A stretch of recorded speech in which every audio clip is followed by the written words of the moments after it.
Hello everyone, welcome to my YouTube channel.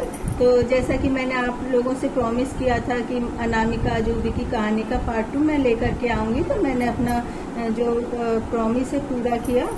तो अनामिका अजूबी जो है अब 8 साल की हो चुकी थी। उसके बड़े भाइयों का दाखिला दूसरे स्कूल में हो गया था और वो एकदम अकेली रह गई थी। लेकिन आसपास के कुछ बच्चे थे, वह उनके साथ स्कूल जाती थी।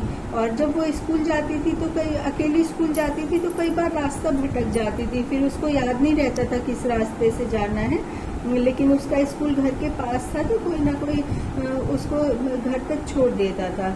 और अनामिका की लाइफ बहुत ज़्यादा संघर्ष भरी थी क्योंकि वो ज़्यादातर बीमार रहती थी। और मैं एक बात और बताना चाहूँगी कि जिस स्कूल में अनामिका पढ़ती थी वहाँ पर आदिवासी तबके के बच्चे भी पढ़ते थे।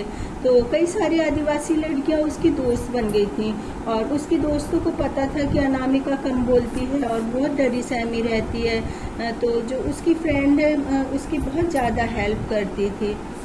और लंच टाइम में जब अनामिका अपने दोस्तों के साथ एक स्कूल के छोटे से ग्राउंड था, वहाँ पर दीवार थी और बहुत सारे जंगली पेड़ थे, तो वहाँ पर लंच भी करती थी और बच्चों के साथ में खेलती भी थी।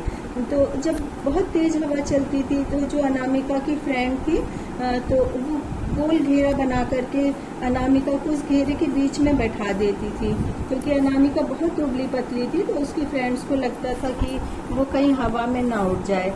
तो आदिवासी समुदाय की एक दोस्त उसकी क्लोज फ्रेंड बन गई थी, तो वो अक्सर उसको अपने घर पर ले जाती थी। तो जो उसकी दोस्त थी उसके खेत थे, तो खेत में मूंगफली चने वगैरह लगे होते थे। तो जो उसके बड़े भाई बहन थे अनामिका को चने और मूंगफली वगैरह खेत से तोड़ करके देते थे।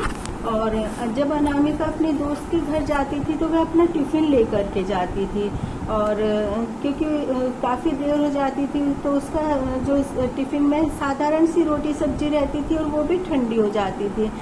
तो जो उसकी फ्रेंड के जो पेरेंट्स थे तो वो उसके खाने को अपनी थाली में रख लेते थे, बोलते थे बेटा ये आपका खाना ठंडा हो गया है, तो हम आपको एकदम गरम गरम खाना बना करके देते हैं। और जो उसका खाना होता था उसकी फ्रेंड के पेरेंट्स अपनी थाली में रख करके खुद प्रसाद की तरह बांट करके खाते थे, क्योंकि उन्हें लगता था कि ये जो लड़की आई है तो उच्च कुल की लड़की है, हमारे घर आई है।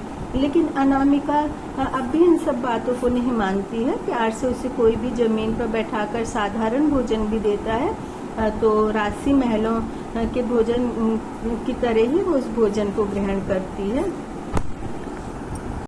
उसके दोस्त के घर में उसके लिए उसी समय ही गरम गरम खाना बनाकर और जो जितने भी उसके फैमिली मेम्बर्स थे ना, अनामिका को बहुत प्यार से खाना खिलाते थे।